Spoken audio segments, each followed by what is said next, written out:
በእርግጥ ሰውየው በኢትዮጵያና በሶማሊያ ዩክሬንና ሩሲያ ታሊባንና ፓኪስታን መሃል ያሉ ጠቦችን ለመገላገል ሽምግልና ተቀምጠዋል።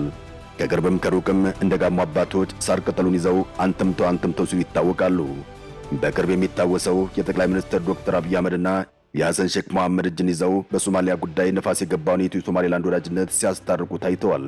ኢትዮጵያና ቱርክ መደበኛ የዲፕሎማሲ ግንኙነት የጀመሩት እንደ አውሮፓውያኑ የዘመን ቀመር 1896 እንደሆነ ተቀምጧል። በዚሁ ጊዜ የተመሰረተው የሁለቱ ሀገራት ግንኙነት የተመራው ቋሚ ተቀማጭ ባልሆኑ አምባሳደሮች ወይም ነን ሬዚደንት አምባሳደር ሲሆን የኦቶማን ኢምፓየሯ ቱርክ በ1912 በሐረር ቆንስላ ጽሕፈት ቤቷን ከፍታ እንደነበር ይነገራል። በመቀጠልም ከሁለት ዓመታት በኋላ ማለትም 1926 ቱርክ የቆንስላ ጽሕፈት ቤቷን በኢትዮጵያ መንግስት መዲና አዲስ አበባ ስትከፍት ሐረር ላይ የነበረውን ቆንስላ ጽሕፈት ቤት ወደ ክብር ቆንስላ ጽሕፈት ቤትነት ዝቅ እንዲል ተደርጓል። የቱርክ ሪፐብሊክ መንግስት ሲመሰረት የአዲስ አበባ ቆንስላ ወደ ኤምባሲ ደረጃ አደገ። በምላሹም በአፄ ኃይለ ሥላሴ ዘመነ መንግስት እንደ አውሮፓውያን አቆጣጠር 1933 ኢትዮጵያ ኤምባሲዋን በቱርክ መንግስት መዲና አንካራ ከፈተች። በንጉሱ ዘመን ኢትዮጵያና ቱርክ የነበራቸው ግንኙነት መልካም የሚባል እንደነበር ይነገራል።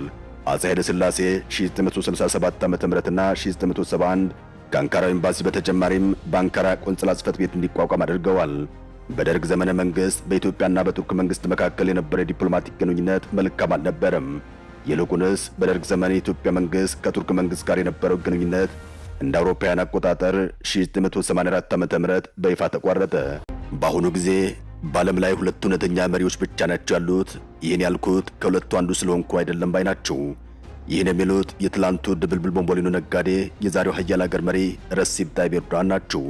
ከሙስጠፋ ከማል አታቱርክ ቀጥሎም የቱርካውያን አባት ይባላሉ። ከፕሬዝዳንት ፑቲን ቀጥሎም የዓለማችን እጅ ረጅሙ መሪ ይሏቸዋል። ከ20 ዓመታት በላይም ታላቋ ቱርክን ኮሽ ሳያሰኙ አስተዳድረዋል። በእርግጥ በታንክም በመፈንቅለ መንግስትም በብዛትም ከመንበራቸው ሊፈነቀሉ ተሞክሯል። ከቅርብ ጊዜያት ወዲህ የተማረው ኃይል አደባባይ እየወጣ ሰለቹን እኮ ሄዱሉ ማለቱ አልቀረም። ነገር ግን ሰውየው ዛሬም ድረስ በመንበራቸው ላይ ይገኛሉ። ቱርክ በጣፋጭ ምግቦቿ ትታወቃለች። ሰውየውም የዛሬን አድርገውና ስራቸው ጣፋጭ ሎሚ ጁሶችን፣ ሰሊጥና ዶናት መሸጥ ነበር። ቦምቦሊኖ እያሉ ቢዝነስ ሲላመዱ በጎን ደግሞ እስላማዊ መንፈሳዊ ትምህርት መማር ጀመሩ። ማርማር የተባለ ዩኒቨርሲቲ ገብተው ደግሞ በስነ አስተዳደር የመጀመሪያ ዲግሪያቸውን ያዙ። ይህን ያዩ ጠላቶቻቸው ዲግሪያቸው የተገዛ ነው እያሉ ዛሬም ድረስ ያሟቸዋል። ሰውየው በእርግጥም ረጋ ካለ ሙያቸው የእግር ኳስ የሚያስቀድሙ ነበሩ።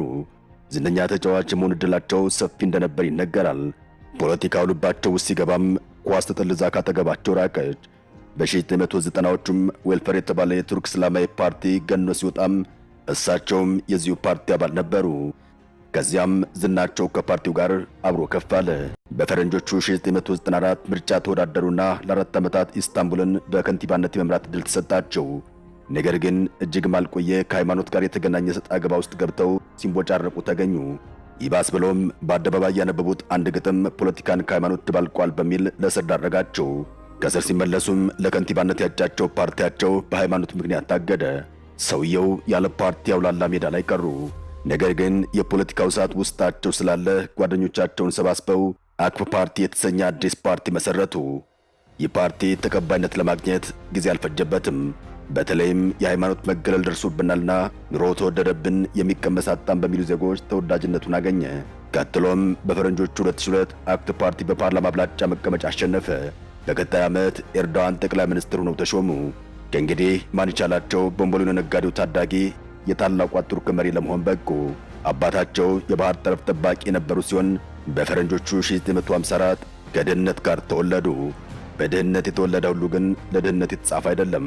ከሰሜን ቱርክ ወደ ኢስታንቡል በልጅነታቸው ለልጅነት ሥራ ታጭተው ቢመጡም የተመረጡት ግን ለቀን ሠራተኝነት ሳይሆን ለመሪነት ነበር። ረሲፕ ታይብ ኤርዶዋን ረጅም ዓመታትን ሀገር ከገዙ መሪዎች መካከል አንዱ ናቸው። በአገራቸው ድህነትን በመቀነስ ይታወቃሉ። በእርሳቸው ዘመን መካከለኛ ገቢ ያለው ሕዝብ ቁጥሩ ጨምሯል። የቱርክ የምጣኔ ሀብት በእርሳቸው ዘመን ተነቃቅቷል።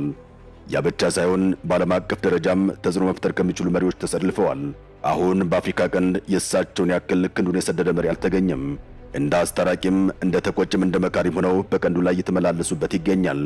ከቅርብ ጊዜያት ወዲህ በተለይም በጠቅላይ ሚኒስትር አብይ አህመድ ስልጣን ዘመን የኤርዶዋን ስም አብዝቶ የሚነሳው ከአንድ በራሪ ቁስ ጋር ተያይዞ ነው። እሱም ድሮን ይባላል። ባይራክተር ቱርክ ሰራሽ ዘመናዊ ድሮኖች እንደሆኑ ይታወቃል። አይሉክ ባይራክተር ዝነኛው የኤርዶዋን አማች ነው። ማነው ባይራክተር ካላችሁኝ ረሲብ ታይብ ኤርዶዋን ፈቅደውና ማለው ሴት ልጃቸው ለትዳር የሰጡት ቤተሰብ ነው። ባይራክተር በዓለማችን ላይ ሀያል ከሆኑ የቤተሰብ መሪዎች መካከል አንዱ ነው። በልጃቸው በኩል ከዚህ ቤተሰብ ጋር አማትና ምራት የሆኑት ኤርዶዋን አንዱን የባይራክተር ልጅ ወደ አዲስ አበባ ልከውት ነበር። ያኔም ብርሃኑ ጁላ ናቸው አደባባይ ወጥቶ እያጨበጨቡ የተቀበሉት። የአገሪቱ የወታደራዊ አቅም በሚታይበት አንድ ግዙፍ ፌስቲቫል ላይ የክብር ኒሻን እንዳጠለቁለት እናስታውሳለን። የብቻ አይደለም። የአዲስ አበባ ዩኒቨርሲቲ ለተርኪ አለቃና ለድሮ የቦምቦሊኖ ነጋዴ ረሲብ ታይብ ኤርዶዋን ጥር 14 ቀን 2007 ዓ.ም የክብር ዶክተሬት ሰጥቷቸዋል። ዩኒቨርሲቲው የክብር ዶክተሬቱን የሰጣቸው ፕሬዝዳንቱ ለአፍሪካ ሰላም፣ ለዲሞክራሲ መጎልበትና ለኢኮኖሚ እድገት ላበረከቱት ጉልህ አስተዋጽኦ እውቅና ለመስጠት በሚል ነበር። የፎሬን ፖሊሲ ኢንስቲትዩት ተመራማሪ ሳሊም ኮሩም ፕሬዝዳንቱና ሌሎች የቱርክ ባለስልጣናት ቱርክ በስሟ ምክንያት ከዶሮዋ ጋር አብራ መነሳቷን እጅግን ምቾት ሳይነሳቸው አልቀረም ሲሉ ይደመጣሉ። ከዚህ በተጨማሪም በእንግሊዝኛ የመዝገበ ቃላት ተርክ የሚለው ቃል ሙሉ በሙሉ ያልተሳካ ወይም ውድቀት የሆነ ነገር የሚል ትርጓሜን ይሰጣል። ይህም አገሪቱ ለዘመናት የዘለቀውን ስሟን ለመቀየር ያስገድዳት ሌላኛው ምክንያት ነው ተብሎም በበርካቶች ዘንድ ይነሳል።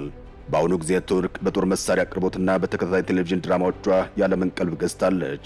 ይህች በአውሮፓና በኤስያ አህጉር መካከል ያለችው ጥንታዊት ሀገር ከቅርብ ጊዜያት ወዲህ ለገጽታ ግንባቷ ከፍተኛ ትኩረት እንደሰጠች ሳሊም ኮሩ ይናገራል። ኤርዶዋን በ2014 የአውሮፓ ዓመት ዳግም ጠቅላይ ሚኒስትር ለመሆን መወዳደር ሕገ መንግሥቱ አልፈቀደላቸውም። እናም ፕሬዝዳንታዊ ሥርዓት አሰናዱ። ይሁንና ይህን ባደረጉ በቀጣይ ዓመት ሁለት ፈተና ተደቀነባቸው። ፓርቲያቸው በፓርላማ አብላጫ መቀመጫዎች መያዙ አበቃ። በ2016 የአውሮፓውያን ዓመት በቱርክ ታሪክ ሆኖ የማያውቅ ሆነ። መፈንቅለ መንግሥት ተሞከረባቸው። 300 ሰላማዊ ዜጎች ተገደሉ። ኤርዶዋን በስልካቸው ለሕዝባቸው ንግግር አደረጉ። አትነሳሙ ያሉት ሕዝቡም በነቂስ ወጣና ታንኩን አቆመላቸው። ፈቱላ ጉለን የሚባሉ መኖሪያቸውን አሜሪካ ያደረጉ ሰው ናቸው ያሴሩብን ሲሉም ፕሬዝዳንቱ ተናገሩ። ከፈቱላ ጉለን ጋር የሚያያዝ ግብረሰናይ ድርጅት ይሁን ትምህርት ቤት በመላው ዓለም ታሪክ ሆኖ ተዘጋ። ከቡድኑ ጋር ግንኙነት አላቸው የተባሉ 15,000 የመንግሥት ሠራተኞች ከሥራ ተባረሩ። ያ ብቻ ሳይሆን ወደ 50,000 የሚጠጉ ሰዎች ታሰሩ። ከነዚህ መካከል ወታደር፣ ጋዜጠኞች፣ ጠበቃ፣ ፖሊስ፣ መምህርም ሳይቀር ከመፈንቅለ መንግሥቱ ሙከራ በኋላ ከሥራ ተባረሩ። ወደ እስርም ተጋዙ። ጄኔራሎቹም ወደ ጦር ፍርድ ቤት ቀረቡ። ኤርዶዋን ከዚህ መፈንቅለ መንግሥት ሙከራ በኋላ ሌላ ሰው ሆኑ። ለአውሮፓውያንም ቢሆን ፊታቸውን መስጠት አቆሙ። በርካታ ስደተኞችን ድንበር ከፍቼ ወደ አውሮፓ ለቃቸዋለሁ ብለው አስፈራሩ። ከዛሬ ነገ የለየላቸው አምባገነን ይሆናሉ ሲባል እዚህ ደርሰዋል።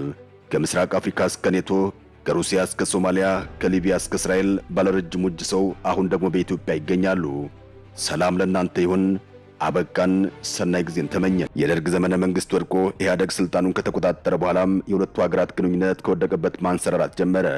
ግንኙነታቸው እያደገ ሄደውም ኢትዮጵያ አፕሪል 21 ቀን 2006 እንደ አውሮፓውያን አቆጣጠር ኤምባሲዋን ዳግም በአንካራ ከፈተች።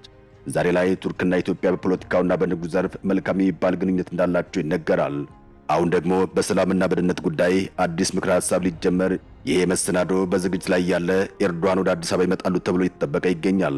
ፕሬዝዳንት ረሲብ ታይብ ኤርዶዋን ወደ ተባበሩት አረብ ኤሚሬትስና ወደ ኢትዮጵያ ለማቅናት አቅደው የነበረ ቢሆንም የኢሚሬቱ ጉዟቸው በፕሬዝዳንት መሐመድ ቢን ዛይድ የጤና እክል ምክንያት ለሌላ ጊዜ መራዘሙ ሲታወቅ፣ የኢትዮጵያ ጉዟቸው ግን እርግጡ ታውቋል።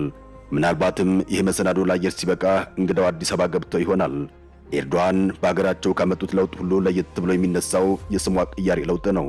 እኛ ቱርክ የምንላት እስካሁን የምትታወቅበት ስሟ ተርኬ በሚል ዓለም አቀፍ መጠሪያ ነበር። ታዲያ ኤርዶዋንም ለተባበሩት መንግስታት ድርጅት አንድ ደብዳቤን ጻፉ። የደብዳቤውም ርዕስ ስምን ስለመቀየር ይላል። ተርኪም በእሳቸው ዘመን የተጨምሮላት ተርኬ ትብላለች። ቀጥሎም በእንግሊዝኛ ቋንቋ ተናጋሪ ሀገራት ዘንድ አዲሱ ስሟ እንዲለመድ ሄሎ ተርኬ በሚል መሪ ቃል በማህበራዊ መገናኛ ዘዴዎችና በመደበኛ መገናኛ ብዙሃን ላይ ሰፊ ዘመቻ ተሰራ። ፕሬዝዳንት ረሲብ ታይብ ኤርዶዋን አዲሱ የተርኬ መጠሪያ ስም የቱርክን ሕዝብ ባህል፣ ስልጣኔና እሴት የሚወክልና የሚገልጽ ነው ቢሉም አንዳንድ ሐሜተኞች ግን የለም የቱርክ መንግስት የአገሪቱን ስያሜ መቀየር ያስፈለገው ቱርክ በእንግሊዝኛ ተርኪ ተብላ ከምትታወቀው የዶሮ ዝርያ ጋር ራሷን ለመለየት ነው ሲሉ ይደመጣሉ።